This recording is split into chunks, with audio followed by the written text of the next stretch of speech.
Pastor Ed here with Daily Devotions for Wednesday, April the 17th, 2024.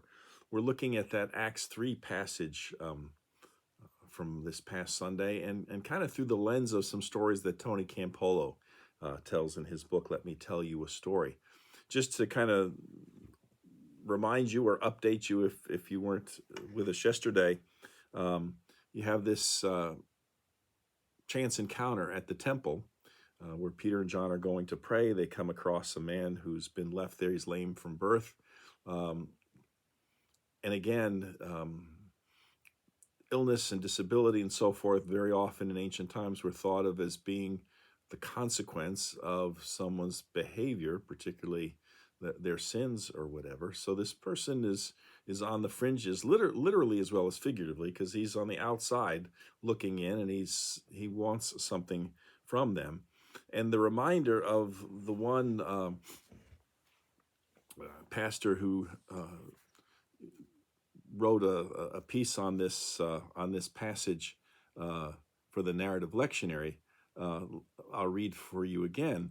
The passage calls congregations as well as individual Christians, as well as individuals, to reach out to the stranger, to the other, in the name of Christ.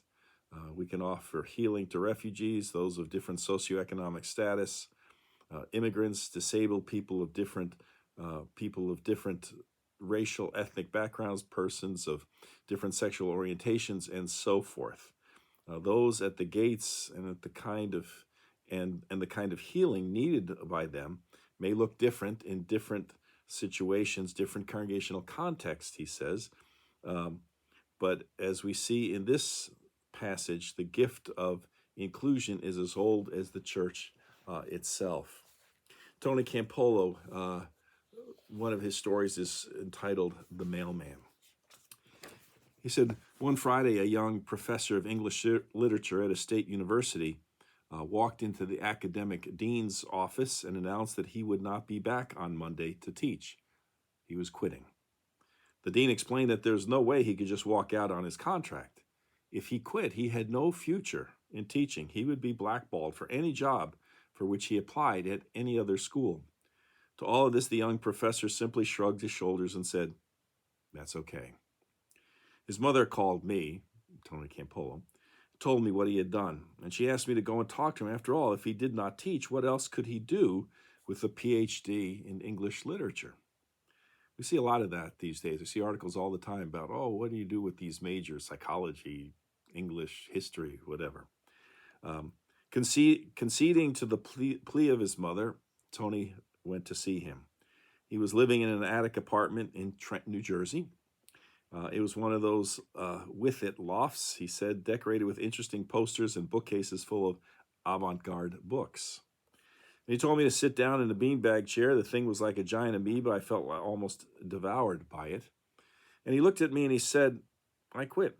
That's all there is to it. I couldn't stand it anymore. Every time I walked into that classroom, I died a little bit." Well, I understood what he was talking about, writes Campolo, because I myself was a college teacher at the time. I knew what it was like to walk into a classroom, pour out your heart for the truth, wrenched from suffering and pain, gleaned from the sorrow of human existence. And after you cry and bleed for truth, some student in the last row raises his hand and says, "Do we have to know this for the final?" And the college professor dies a little bit. After a while, I was aware that there was no way to dissuade him from his decision. "Well, what are you doing now to make a living?" I asked. "I'm a mailman," was his answer. "A PhD mailman. Now that's something," I responded. And he laughed and he said, "There really aren't too many of us out there."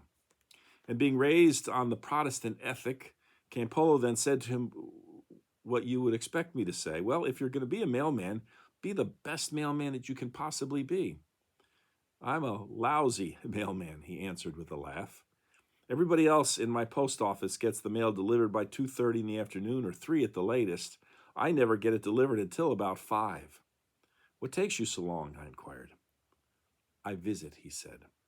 You can't imagine how many people on my route never got visited until I became the mailman. There are interesting people on my route who are interested in literature. There are hurting people who need the comfort that comes from the great poets. There are people who read and want to share what they've learned. I can't go to sleep at night. And when I asked him why, he said, it's hard to go to sleep after you've drunk 20 cups of coffee. I'm assuming that he would stop and visit with people and have a cup of coffee along the way with them. Campolo writes, I wasn't surprised when I found out the following year that the people of his mail route had gotten together and thrown a surprise birthday party for him at the local American Legion Hall. He was special to them. They were special to him. His mail route had become a mission field. Work, he writes, should be a way of living out our commitments and our love for people. So far as it is possible, we should settle for nothing less. Work should be a means for spiritual fulfillment. And so I related to this passage where this man stood there and asking for alms, and Peter looks at him, maybe one of the only people that day, maybe the first person that day, maybe the first person in days or weeks to actually look at him, even if other ones had given him some money. And he said, look at us. And the lame man fixed his attention on them, we're told, expecting to receive something. Of course, he didn't receive what he thought. But I thought of this story about how this man who didn't like ultimately teaching, he died a little bit in the classroom, even though he had a PhD in English literature. But he found not just fulfillment, but he found a way to reach out to people by stopping and looking at them, spending some time with them in a way that in some of those cases, and I'm imagining some who are elderly or some who might be, disabled and don't get out, don't get visitors, to stop and spend some time with them, to reach out to them. And again, that's what we're called to do. That's what this passage reminds us, that not just as the church, but here, this example of an individual situation, he's not in ministry. He's a mailman, but he's able to stop and look at people, spend time with them, listen to them, and bring something into their lives that might otherwise not be there. Good reminder for us all. Well, I hope you have a great day. We'll be back again with another Tony Campolo story as we continue to look at Acts 3, verses 1 through 10. Until then, take care. Bye.